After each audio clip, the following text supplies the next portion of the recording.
मत कहो आकाश में कोहरा घना है, यह किसी की व्यक्तिगत आलोचना है। नमस्कार, प्रस्तुत है हमारी आज की क्लास। आज हम हिंदी साहित्य से संबंधित अपनी 26 नंबर की क्लास देखेंगे। इसके पहले हमारी 25 क्लास हो चुकी हैं। अगर आपने वो क्लास नहीं देखी है तो आप हमारे चैनल पर जाकर वो क्लास दे सकते हैं। और आज हम प्रगतिवाद से संबंधित अपनी ये क्लास लेंगे। तो प्रारंभ करते हैं अपनी आज की क्लास। आज का हमारा पहला प्रश्न है, जनता मुझसे पूछ रही है क्या बतलाऊं, जन कवि हूँ मैं साफ कहूँगा क्यों कहलाऊं। पंक्तियाँ हैं, तो इसका सही जवाब है नागार्जुन की। यह पंक्तियाँ नागार्जुन द्वारा कही गई हैं। अगला प्रश्न है, नागार्जुन का काव्य संग्रह नहीं है, तो इसका सही जवाब है युग की गंगा। युग की गंगा नागार्जुन का काव्य संग्रह नहीं। युग की गंगा ये किसका काव्य संग्रह है? तो युग की गंगा केदारनाथ अग्रवाल का काव्य संग्रह है। केदारनाथ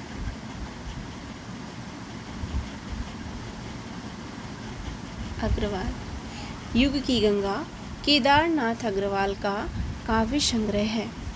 अगला प्रश्न है, वह साहित्यकार जिसने प्रगतिवाद आंदोलन के सैनिक रूप का उल्लेख किया है।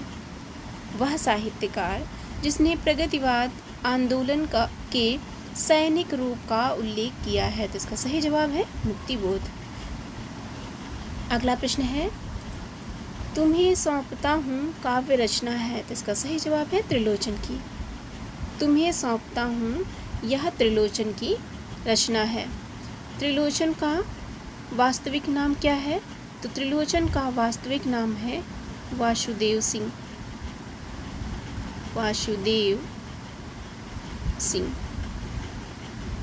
यानी इनका पूरा नाम है वासुदेव सिंह त्रिलोचन। और मुक्तिबोध ने त्रिलोचन को अवध का किसान कवि भी कहा है।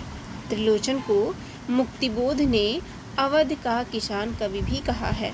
हमारा अगला प्रश्न है, वह तत्व जो मार्क्सवादी चिंतन के पक्ष में नहीं है, तो इसका सही जवाब है यांत्रिक भौतिकवाद। यांत्रिक भौतिकवाद यह मार्क्सवादी चिंतन के पक्ष में नहीं है।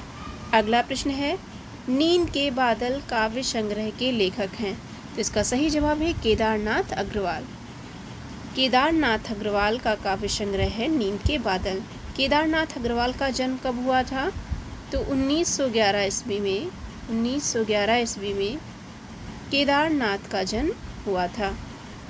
अगला प्रश्न है, वह चिड़िया जो कविता के रचयिता हैं, तो इसका सही जवाब है केदारनाथ अग्रवाल। वह चिड़िया जो, इस कविता के रचयिता भी केदारनाथ अग्रवाल हैं। इसके अलावा केदारनाथ अग्रवाल की और कौन कौन सी रचनाएं हैं? तो जमुन जल तुम, जमुन जल तुम, हे मेरी तुम, हे मेरी तुम आदि इनकी रचनाएं हैं। अगला प्रश्न है, कितना सौभाग्यशाली है वह समुद्र जिसे पर्वतराज हिमालय की इन दो बेटियों को हाथ पकड़ने का श्रेय मिलता है। फिर से सुनिएगा, कितना सौभाग्यशाली है वह समुद्र जिसे पर्वतराज हिमालय की इन दो बेटियों को हाथ पकड़ने का श्रेय मिला। प्रस्तुत पंक्ति में निहित इन दो बेटियों का वर्णन किन दो नदियों के संदर्भ में है? तो इसका सही जवाब है सिंधु नदी और ब्रह्मपुत्र नदी। अगला प्रश्न है, मार्क्सवादी चिंतन से प्रभावित हिंदी के प्रमुख साहित्य परंपरा है। मार्क्सवादी चिंतन से प्रभावित हिंदी की प्रमुख साहित्य परंपरा है, तो इसका सही जवाब है प्रगतिवाद। प्रगतिवाद मार्क्सवादी चिंतन से प्रभावित साहित्य परंपरा है। अगला प्रश्न है, कवि नागार्जुन का वास्तविक नाम है? तो इसका सही जवाब है वैद्यनाथ मिश्र। कवि नागार्जुन का वास्तविक नाम वैद्यनाथ मिश्र है। इसके अलावा नागार्जुन का जन्म कब हुआ था? तो नागार्जुन का जन्म भी 1911 ईस्वी में हुआ था। नागार्जुन का जन्म भी 1911 ईस्वी में हुआ था। और नागार्जुन मैथिली में यात्री नाम से लिखते थे। ये मैथिली भाषा में यात्री उपनाम से कविताएं लिखते थे। यात्री उपनाम से कविताएं लिखते थे। कौन? तो कवि नागार्जुन। अगला प्रश्न है, आज नदी बिल्कुल उदास थी, सोई थी अपने पानी में। यह काव्य पंक्तियां हैं। तो इसका सही जवाब है केदारनाथ अग्रवाल की। यह काव्य पंक्तियां केदारनाथ अग्रवाल की हैं।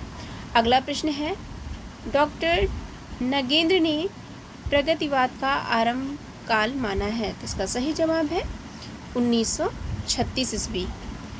डॉक्टर नगेंद्र ने प्रगतिवाद का आरंभ काल 1936 ईस्वी से माना है। अगला प्रश्न है, वह रचना जिसमें कामाध्यात्म की समस्या उठाई गई है। तो इसका सही जवाब है उर्वशी। अगला प्रश्न है, फूल नहीं रंग बोलते हैं कविता संग्रह है। तो इसका सही जवाब है केदारनाथ अग्रवाल की। फूल नहीं रंग बोलते हैं केदारनाथ अग्रवाल की कविता संग्रह। इसके अलावा आग का आईना, आग का आईना, गुल मेहंदी, गुल मेहंदी, अपूर्वा, अपूर्वा, मांझी ना बजाओ बंसी, मांझी ना बजाओ बंसी, बंसी, ये भी इनकी रचनाएं हैं। अगला प्रश्न है, प्रयोगवाद के बाद हिंदी कविता की जो नवीन धारा विकसित हुई उसे कहा जाता है। तो इसका सही जवाब है नई कविता। प्रयोगवाद के बाद हिंदी कविता की जो नवीन धारा विकसित हुई उसे नई कविता कहा जाता है। अगला प्रश्न है, ना कोई छोटा है ना कोई बड़ा है, मेरे लिए हर आदमी एक जोड़ी जूता है। यह रचना है या यह पंक्तियां हैं। तो इसका सही जवाब है धूमिल की। ये पंक्तियां धूमिल द्वारा कही गई हैं। अगला प्रश्न है, वह प्रगतिवादी कवि जिसने जिसने सीता पर खंडकाव्य रचना की। वह प्रगतिवादी कवि जिसने सीता पर खंडकाव्य रचना की। तो इसका सही जवाब है नागार्जुन। और वो रचना कौन सी है? तो वो रचना है भूमिजा।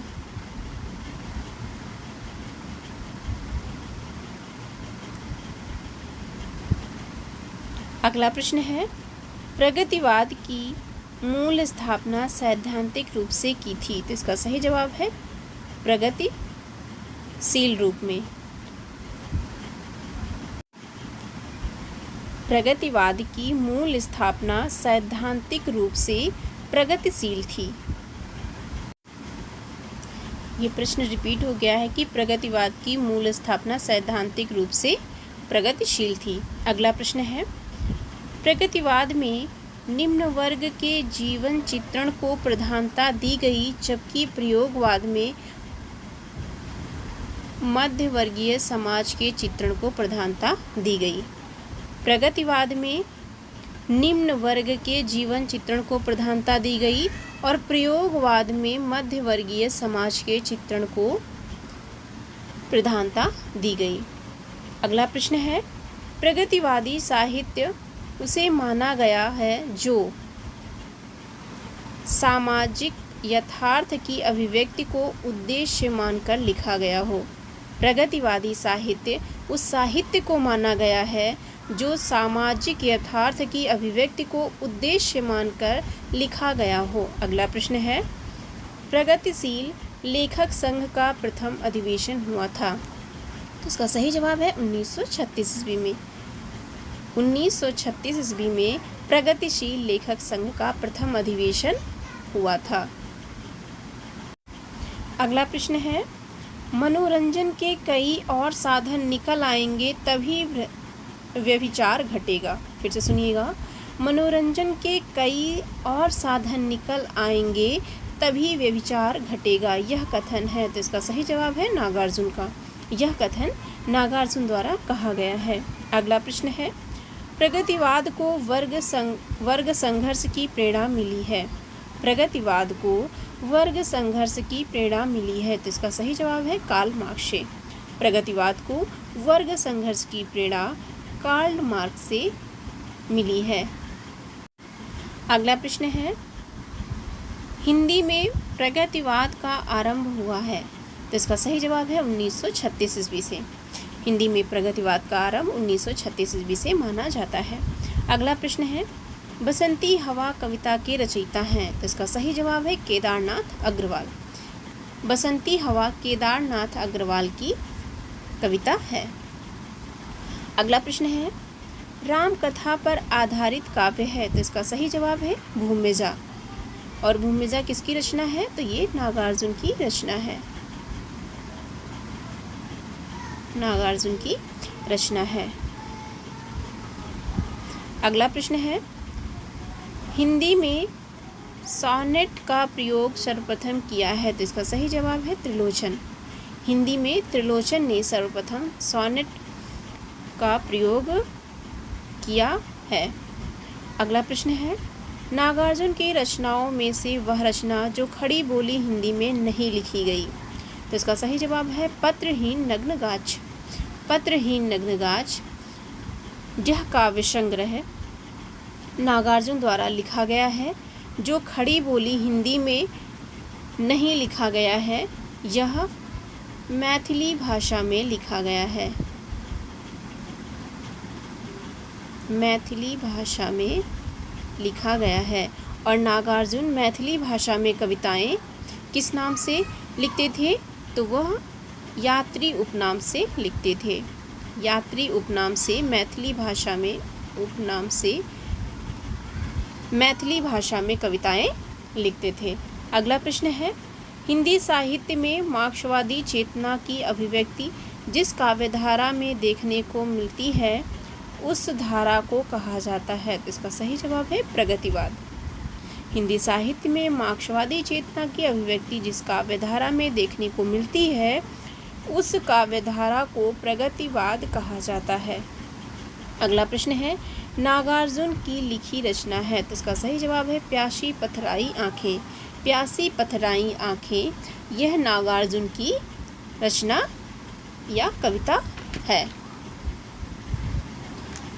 अगली उनकी कई रचनाएं हैं, जैसे युगधारा,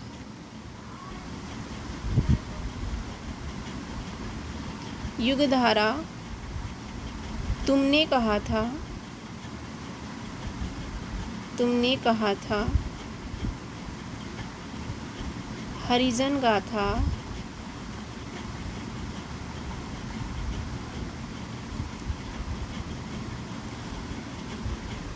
अगली एक रचना है उसने कहा था। उसने कहा था।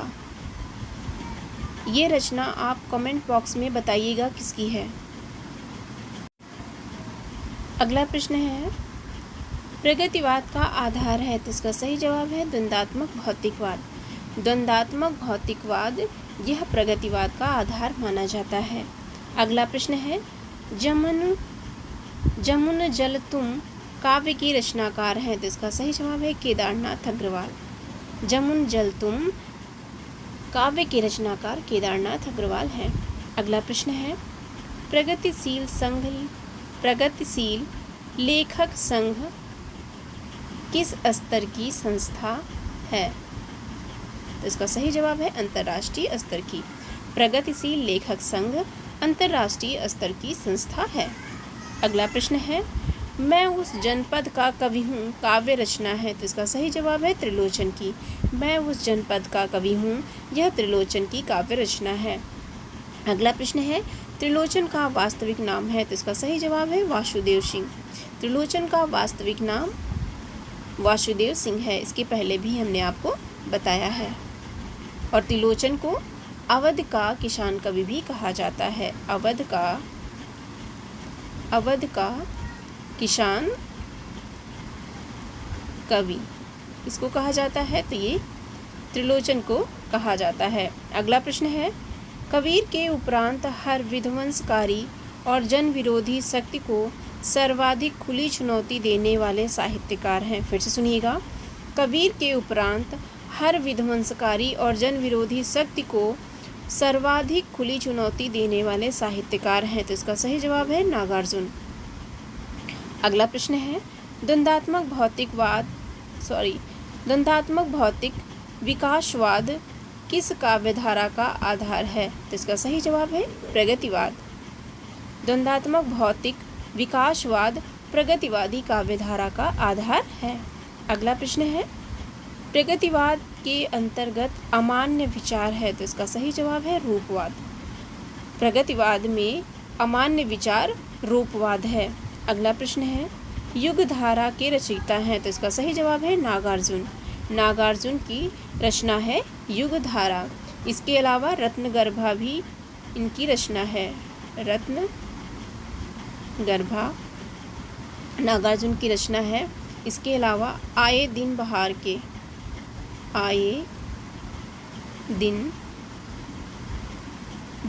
के यह भी नागार्जुन की रचना है। अगला प्रश्न है, एक हथौड़ा वाला घर में और हुआ पंक्ति है, तो इसका सही जवाब है केदारनाथ अग्रवाल की। यह पंक्ति केदारनाथ अग्रवाल द्वारा कही गई है। अगला प्रश्न है, हरिजन गाथा रचना है, तो इसका सही जवाब है नागार्जुन की। हरिजन गाथा नागार्जुन की रचना है। अगला प्रश्न है, प्रगतिवादी काव्य सृष्टि है, तो इसका सही जवाब है वर्ग चेतना प्रधान। प्रगतिवादी काव्य सृष्टि वर्ग चेतना प्रधान है। अगला प्रश्न है, हिंदी साहित्य में मार्क्सवादी चेतना की अभिव्यक्ति जिस काव्यधारा में देखने को मिलती है उस धारा को कहा जाता है। फिर से सुनिएगा, हिंदी साहित्य में मार्क्सवादी चेतना की अभिव्यक्ति जिस काव्यधारा में देखने को मिलती है उस काव्यधारा को कहा जाता है, तो इसका सही जवाब है प्रगतिवाद। मार्क्सवादी चेतना प्रगतिवादी काव्यधारा में देखने को मिलती है। अगला प्रश्न है, प्रगतिवाद काव्यधारा के कवि हैं, तो इसका सही जवाब है नागार्जुन। प्रगतिवाद काव्यधारा के कवि नागार्जुन है। इसके अलावा त्रिलोचन, केदारनाथ अग्रवाल,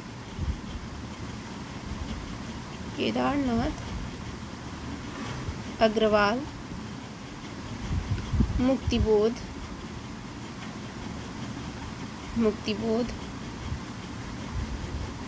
शमशेर बहादुर सिंह,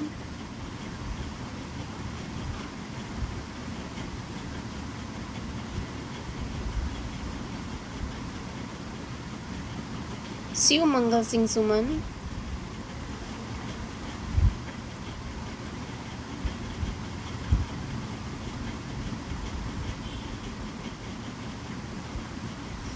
आदि प्रगतिवाद से संबंधित कवि या लेखक हैं। अगला प्रश्न है, शोषक वर्ग के प्रति घृणा का भाव किस युग की कविता की मुख्य प्रवृत्ति या विशेषता रही है? शोषक वर्ग के प्रति घृणा का भाव किस युग की कविता की मुख्य प्रवृत्ति या विशेषता रही है? तो इसका सही जवाब है प्रगतिवादी। अगला प्रश्न है, आग और राग का कवि कहा जाता है, तो इसका सही जवाब है दिनकर को। आग और राग का कवि दिनकर को कहा जाता है। अगला प्रश्न है, प्रगतिवाद का दार्शनिक आधार है। प्रगतिवाद का दार्शनिक आधार है, तो इसका सही जवाब है साम्यवाद। साम्यवाद प्रगतिवाद का दार्शनिक आधार माना जाता है। अगला प्रश्न है, वह कवि जिसको मार्क्सवादी चेतना का कवि माना जाता है, तो इसका सही जवाब है केदारनाथ अग्रवाल। केदारनाथ अग्रवाल को मार्क्सवादी चेतना का कवि माना जाता है। अगला प्रश्न है, युग की गंगा रचना है, तो इसका सही जवाब है केदारनाथ अग्रवाल की। युग की गंगा केदारनाथ अग्रवाल की रचना है। तो ये थी हमारी आज की क्लास। कैसी लगी ज़रूर बताइएगा। और अगर अच्छी लगी हो तो हमारे चैनल को लाइक एंड सब्सक्राइब कर हमारा सपोर्ट कीजिए। और अगर कोई किसी भी क्वेश्चन में कोई डाउट हो तो कमेंट बॉक्स में अपनी प्रतिक्रिया व्यक्त कीजिए। जय हिंद, धन्यवाद।